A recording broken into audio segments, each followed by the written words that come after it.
आर्हत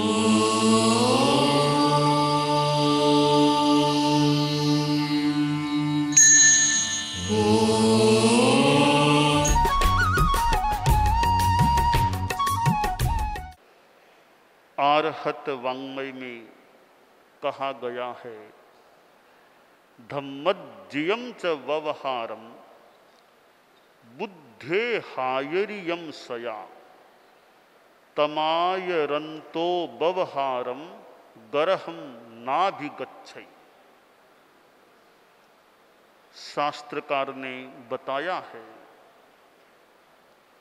कि व्यवहार धर्मार्जित होना चाहिए। जो व्यवहार महान पुरुषों ने किया है, बुद्धों तीर्थंकरों ने किया है, उन्होंने जो आचरण किया है, यूं समझे धर्म का जो आचरण है, उसको करने वाला व्यक्ति गरहा को प्राप्त नहीं होता। धर्म के प्रति आदमी यदि श्रद्धा रखता है तो धर्म उसके व्यवहार में मुखर होना चाहिए। धर्म उपासना का विषय भी है। उपासना हो कदाचित न भी हो, आचरणों में धर्म का समागमन समावेश होना चाहिए। एक आचार्य जी एक नगर में गए। काफी लोग प्रवचन के लिए आए। मानो कोई आज जैसा ही नागरिक समारोह रहा हो। वहां का राजा भी आ गया कि आचार्य जी आए हैं, स्वागत करें, कुछ सुने उनकी बातों को। तो राजा आया, आचार्य जी को वंदन किया और बोला, आचार्य जी हम आपका स्वागत करते ही हैं, प्रोग्राम में भी करेंगे ही। हम लोग गृहस्थ हैं, आप तो संत पुरुष हैं, आप तो बड़े बड़े नियमों को पालने वाले हैं, हमारे लिए प्रणम्य हैं, नमस्करणीय हैं।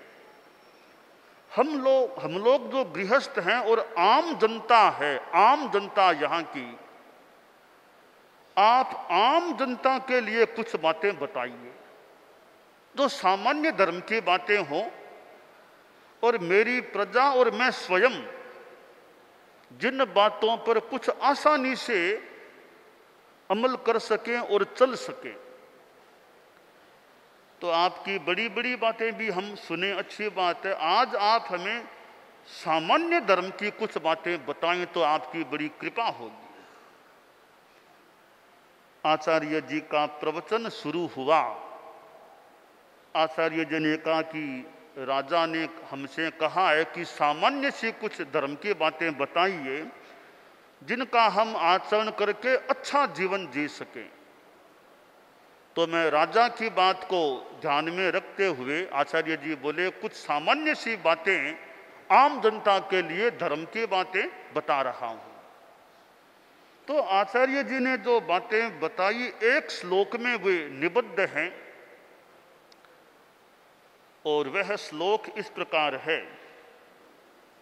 राजा को संबोधित कर धर्माचार्य जी बोले कि राजन, पात्रे दानम गुरु सुविनयः सर्वसत्वानुकंपा न्याय्यावृत्तिर परहित विधावादरः सर्वकालम कार्यो न श्री मद परिचयः संगति सत्सु सम्यक् राजन सेव्यो विशदमतिना सैस सामान्य धर्म है। संस्कृत के श्लोक में आचार्य जी का वह संक्षिप्त उद्बोधन आचार्य जी ने कहा, राजन देखो, पहली बात है आम गृहस्थ के लिए पात्रे दानम, पात्र में दान देना चाहिए। शुद्ध साधु घर में आए, घर में भोजन आदि है तो साधु को दान देना चाहिए। और यह दान की भावना आदमी में रहनी चाहिए। केवल ग्रहण करना और पदार्थों के प्रति मोह ही नहीं, कुछ त्यागना देना, यह भावना भी रहनी चाहिए। और शुद्ध साधु को देना आध्यात्मिक धर्म हो जाता है। यह पहली बात है। दूसरी बात है गुरु सुविनय है। जो गुरुजन हैं, धर्म गुरु हैं, त्यागी संत हैं, शुद्ध साधु हैं, उनके प्रति विनय का भाव रखो, साधुओं का सम्मान रखो। जिस धरती पर साधु विचरते हैं तो मानो कि उस धरती का भी सौभाग्य है कि साधु लोग विचरते हैं। भारत में आज कितने साधु लोग हैं। संतन होते जगत में जल जाता संसार।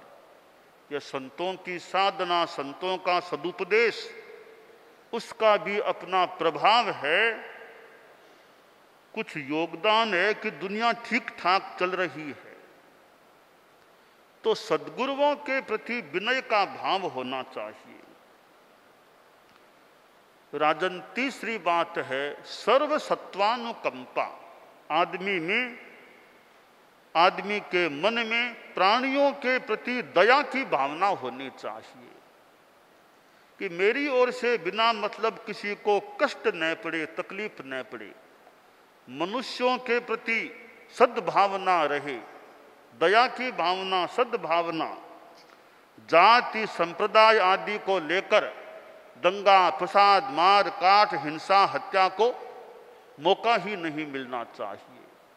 एक शहर में विभिन्न धर्मों को मानने वाले लोग हो सकते हैं, विभिन्न जातियों के लोग हो सकते हैं, विभिन्न राजनीतिक दलों से जुड़े हुए लोग हो सकते हैं, विभिन्न भाषा भाषी लोग हो सकते हैं।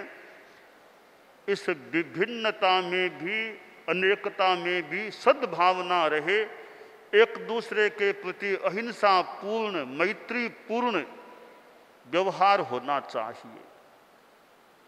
दंगा फसाद नहीं, अपनी अपनी मान्यता, अपने अपने विचार, दंगा किस बात का हो। तो यह दया की भावना, मैत्री भावना आदमी में रहनी चाहिए। और राजन चौथी बात है न्याय्यावृत्ति। हर काम में न्याय रहे, यह वृत्ति हो, न्यायपूर्ण कार्य हो, किसी के साथ अन्याय नहीं होना चाहिए। तुम तो राजा हो, तुम तो विशेष ध्यान देना, अन्याय किसी के साथ न हो जाए। छोटे से छोटा आदमी, बड़े से बड़ा आदमी, छोटे को भी न्याय मिले, बड़े को भी न्याय मिले, दोनों को न्याय मिले। निर्दोष को कभी दंडित नहीं किया जाना चाहिए। दोषी अपराधी है, उससे डरना भी नहीं चाहिए दंड देने में। तो न्याय्य वृत्ति, औचित्य का पालन होना चाहिए, न्याय रहना चाहिए।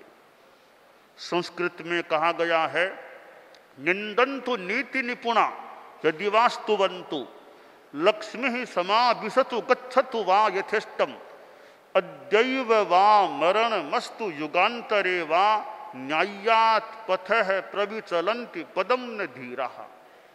लोग चाहे बड़े लोग भी निंदा कर दें, चाहे कोई स्तुति कर दें, लक्ष्य में आए चाहे जाए, मृत्यु चाहे आ जाए, चाहे वर्षों तक, लंबे काल तक जीने का मौका मिले, जो न्याय्य मार्ग है, नीति का मार्ग है, धीर पुरुष उससे विचलित नहीं होते हैं। तो राजन जीवन में न्याय वृत्ति रहनी चाहिए, यह चौथी बात है। राजा बोला महाराज आगे और फरमाओ, पांचवी बात कोई हो तो फरमाओ।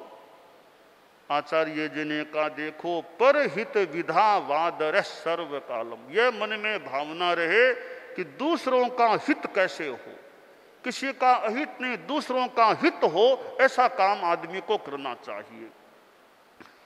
और अगली बात है कि इसके साथ साथ परहित के साथ आदमी के पास संपत्ति पैसा हो, कार्यों ने श्री मद परिचय है। लक्ष्मी का धन का कभी घमंड नहीं करना चाहिए आदमी को। पैसा है पास में, शहर में उद्योगपति हो सकते हैं, बड़े बड़े पैसे वाले हो सकते हैं, तो पैसा मिला है, हो सकता है कोई पुण्य का योग है कि आदमी संपत्तिमान बना, पैसे वाला बना, पर पैसा घमंड का निमित्त न बने। तो राजन, कभी संपत्ति का, पैसे का मद घमंड नहीं करना चाहिए। और अंतिम बात है संगति ही सत्सु सम्यक।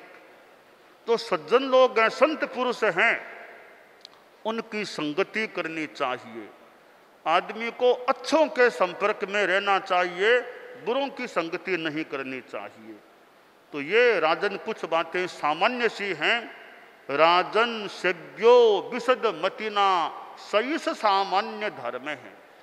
तो राजन, ये सामान्य धर्म की बातें तुमने जो कहा कि हमें आम जनता के लिए सामान्य बातें बताइए, वे कुछ बातें मैंने बताई हैं।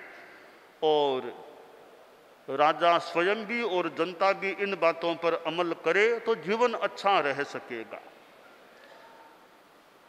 परम पूज्य गुरुदेव आचार्य तुलसी करीब 50 वर्ष पहले कोयंबटूर पधारे थे और 50 वर्षों के बाद आज हमारा कोयंबटूर या जो भी उसका परिपार्श जो भी है वहाँ आना हुआ है।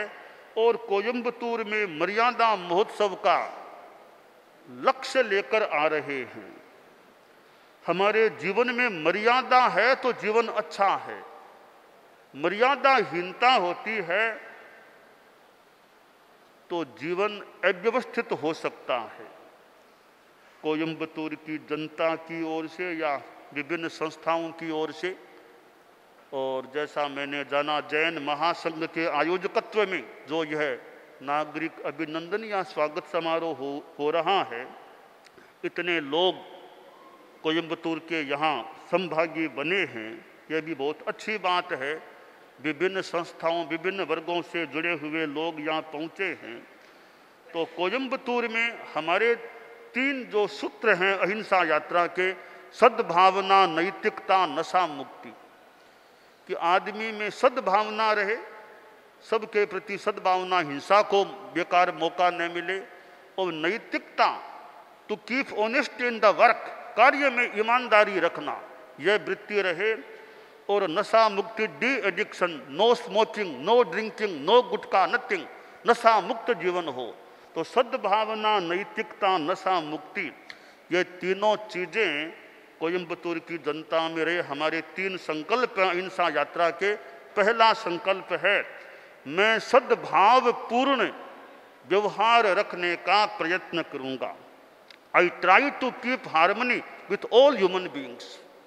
दूसरा संकल्प है, मैं यथासंभव ईमानदारी का पालन करूंगा। As possible I shall try to keep honesty in my behaviour. और तीसरा, मैं नशा मुक्त जीवन जीऊंगा। I shall not use nothing, alcohol, gutkha, no smoking etcetera. तो नशा मुक्त जीवन जीऊंगा। ये 3 संकल्प हमारे कोयंबटूर की जनता को कैसे लगे? अच्छे लगे या कैसे लगे? अच्छे लगे हैं और आप स्वीकार करना चाहें तो खड़े खड़े प्रतिज्ञा के रूप में स्वीकार कर सकते हैं। अगर अच्छे मानते हैं और स्वीकार कर सकते हो तो खड़े खड़े स्वीकार कर सकते हैं। ओके, ठीक है, बोलिए। मैं सद्भाव पूर्ण व्यवहार करने का प्रयत्न करूंगा। मैं यथासंभव ईमानदारी का पालन करूंगा। मैं, अब देखिए, शराब कभी भी नहीं पीना जिंदगी में, पक्का मन हो तो बोलिए, जिंदगी में कभी भी शराब नहीं पीऊंगा। और इतना और संभव हो सके कि गुटखा, सिगरेट, बीड़ी कोई भी नशा नहीं करना, तो बोलिए मैं जिंदगी में कोई भी नशा नहीं करूंगा। इन तीनों संकल्पों को याद रखने का और पालने का प्रयास करें, यह काम्य है। अंग्रेजी भाषा वाले भी कुछ समझ गए होंगे संकल्पों को, है तो वे भी अपने जीवन में बनाए रखने का प्रयास करें। तो यह हमारा आज का आपके द्वारा आयोजित स्वागत समारोह है। तो संत और तो क्या, हम लोग कोई पैसा तो मांगते नहीं, लेते नहीं, बस जीवन में कुछ संकल्प आप ग्रहण कर लें और बुराइयों को हो तो छोड़ दें, यह संतों की बढ़िया भेंट हो जाती है। तो हमारा यह मर्यादा महोत्सव से जुड़ा हुआ कोयम्बतूर का प्रवास कोयम्बतूर की जनता के लिए, अन्य लोगों के लिए भी खूब एक उपयोगी बने, जन कल्याणकारी बने, यह हमारे लिए काम्य है। आज हमारे मुख्य नियोजिका जी भी लगभग 2.5 महीनों का पृथक विहार करने के बाद पुनः गुरुकुलवास में सम्मिलित हो गए हैं। और मुख्य नियोजिका जी खूब महाप्रज्ञ वांग्मय आदि का अच्छा काम जल्दी संपन्न हो, अच्छा काम करते रहें। और भी सहवर्ती साथियाँ मिल गई है, सब मंगलमय हो, मंगल काम।